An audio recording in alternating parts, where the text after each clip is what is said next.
बिस्मिल्लाहिर्रहमानिर्रहीम। अस्सलाम वालेकुम। एक्सरसाइज 1.3 क्वेश्चन नंबर 6 आज करना है। क्वेश्चन 6 में दो वैल्यूज़ गिवन है। If A is equal to 1 3 -2 4 B is equal to 2 -3 7 8 then find 3a - 2b and 2a transpose -3b transpose. These are two conditions. अब हम इसको सॉल्व करेंगे 1 और 2। फर्स्ट पार्ट की तरह ही सेकंड पार्ट है, लेकिन उसमें सिर्फ हमने क्वेश्चन को सॉल्व करने से पहले ए का ट्रांसपोज ले लेना है और फिर बी का ट्रांसपोज लेके और फिर उसे 2 से मल्टीप्लाई और बी को 3 से मल्टीप्लाई कर देना है, जैसे हमने क्वेश्चन नंबर 5 के पार्ट 4 में किया था। स्टार्ट करते हैं इसको। सबसे पहले 3a - 2b फर्स्ट कंडीशन हमने सॉल्व करनी है। 3 a की वैल्यू 1 3 -2 4 -2 b की वैल्यू है 0 -3 7 8। वही मेथड है। 3 1s are 3 3 3s are 9 3 2s are 6 minus वैसे ही आ जाएगा। 3 4s are 12 minus same two same 2 से मल्टीप्लाई कर देंगे। 2 0s are 0 2 3s are 6 minus 2 7s are 14 2 8s are 16। यहाँ तक बात समझ आ गई है। अब जैसे हम पहले वाले क्वेश्चन में प्लस करते रहे, वैसे हमने इसे माइनस करना है। 3 -0 3 -0, थोड़ा सा गैप देके -6 -14 9 माइनस, अब इस -6 को छोटी सी ब्रैकेट में लिख देंगे ताकि समझ आ जाए। 12 -16। यहाँ तक बात समझ आ गई है। अब हमने इसको माइनस कर देना है। 3 में से 0 माइनस होंगे तो क्या आ जाएगा 3। इसी तरह अब हमने 9 माइनस माइनस प्लस हो जाएगा। 9 + 6 कितना हो जाएगा 15। माइनस माइनस प्लस हो जाएगा। 14 + 6 कितना हो जाएगा 20, लेकिन बड़ी वैल्यू इसके साथ माइनस है तो -20। अब यहाँ छोटी वैल्यू में से हमने बड़ी वैल्यू माइनस करनी है, तो 12 में से 16 जब माइनस होंगे तो हमारे पास क्या आ जाएगा -4। ये आंसर आ गया। ये हमारी फर्स्ट कंडीशन जो है वो सॉल्व हो चुकी है। अब इसी तरह हमने सेकंड कंडीशन सॉल्व करनी है। ए की वैल्यू 1 3 -2 4 बी की वैल्यू 0 -3 7 8। मैंने अगेन इसलिए लिखी है ताकि मैं आपको इसका ट्रांसपोज लेना बता दूं। इस सेकंड कंडीशन में हमें सबसे पहले इसका ट्रांसपोज लेना है। ए है, मैट्रिक्स का नाम हमारा ए गिवन दी है और इसमें मैट्रिक्स बी है, तो ए के ऊपर ट्रांसपोर्ट और इधर बी के ऊपर ट्रांसपोर्ट।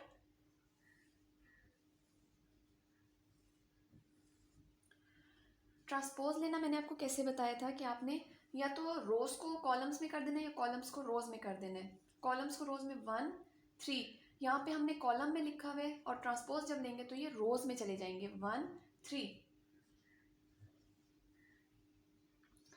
अब इनको कॉलम में लिखा हुआ है तो इसको भी रोज में लिख देना है। -2 4। देखिए वैल्यूज कितनी चेंज हो गई हैं। अब बी में भी इसी तरह 0 -3 0 -3 ऐसे कॉलम में लिखा हुआ है, हमने रोज में लिख देना है 7 8। अब हमने इसका ये सोल्यूशन फाइंड आउट करना है 2a ट्रांसपोज। अब जो उन्होंने कंडीशन हमें गिवन है उसके मुताबिक 2a की हमने ये वैल्यू नहीं लिखनी, ट्रांसपोज की वैल्यू लिखनी है 1 -2 3 4 माइनस उसी तरह आ गया 3। अब यहाँ पे हमने b की वैल्यू नहीं, b के ट्रांसपोज को लिख देना है 0 7 -3 8। 2 1s are 2 2 2s are 4 2 3s are 6 2 4s are 12। Minus आ गया। 3 0s are 0 3 7s are 21 3 3s are 9 3 8s are 24। First row minus first row 2 -0 6 -9। ठीक है। अब -4 -21 12 -24। तो यहाँ पे अब हमने उसी तरह माइनस ही कर देना है इसको। 2 -0 जो होता है वो हमारे पास क्या आ जाएगा 2 -0 2 माइनस माइनस प्लस हो गया तो 21 -4 25, लेकिन साथ हमने माइनस का साइन देना क्योंकि 21 के साथ माइनस है, माइनस माइनस प्लस हो गया लेकिन बड़ी वैल्यू के साथ। 12 माइनस 24 हमारे पास कितना आ जाता है, -16। क्वेश्चन नंबर 6 भी हो गया है, बहुत ही इजी था ये भी। क्वेश्चन नंबर 7, इफ़ 2, ये आपको वैल्यूज़ गिवन है, उन्होंने कहा इसको इक्वल आएगा 7, 18, 10 और 1 के।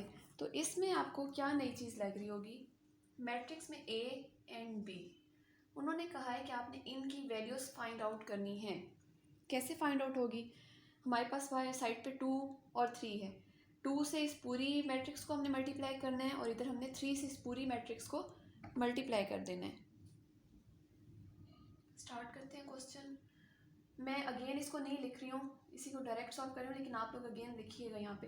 2 2s are 4, 2 3s are 6, 2 4s are 8, 2 1s are 2a। यहाँ पे हमारे पास वैल्यू आ जाती है 2a। इसी तरह अब सेकंड पार्ट को, second matrix, 3 1s are 3, 3 8s are 24, 3 1s are 3b। क्योंकि जब हमारे पास वैल्यू में कुछ भी नहीं दिया होता तो हमने वंस पोस्ट करना होता है। 3 4s are -12 is equal to, ये वैसे ही आ जाएगा 7 18 10 1।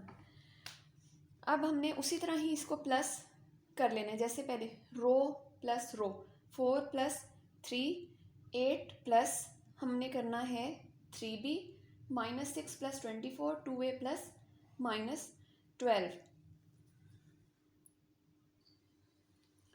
अब इसको वैसे ही हमने देखें, इस पार्ट को अब हमने प्लस या माइनस नहीं कर सकते क्योंकि हमारे पास 8 + 3b आ गए हैं। तो 4 + 3 7, प्लस माइनस हमारे पास माइनस हो जाएगा, तो बड़ी वैल्यू के साथ प्लस है इसलिए हमने यहाँ माइनस का साइन नहीं लगाना। 24 में से 6 जब हम माइनस करेंगे तो हमारे पास आ जाते हैं 18, और इस वैल्यू को हमने एज इट इज़ लिख देना है, 2a प्लस -12, या आप इसको 2a -12 भी डायरेक्ट लिख सकते हैं। 7 18 10 1। अब आप देखें हमारे पास जो लेफ्ट हैंड साइड पे वैल्यू आ रही है, हमारे पास कॉलम्स 7 18 7 18, ये तो एक दूसरे के इक्वल हो गए हैं। अब हमने इनको भी इसके इक्वल करना है, 10 और 1 के। तो यहाँ पे हमारे पास 8 + 3b की वैल्यू जो है वो हमारे पास 10 के इक्वल है, और 2a -12 जो है वो 1 के इक्वल है। यहाँ से मैं आपको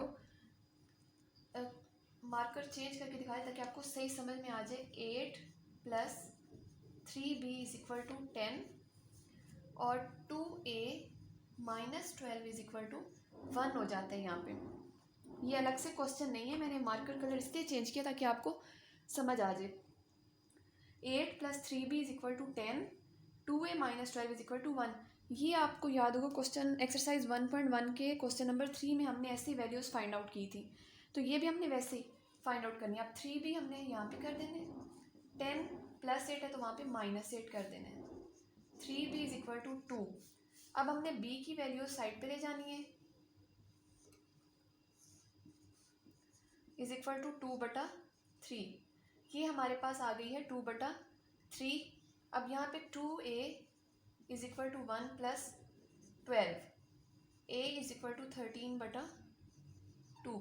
ये हमारे पास a और b की वैल्यूज़ आ गई हैं। ठीक है, ये हमारे पास b की वैल्यू है और ये हमारे पास a की वैल्यू है।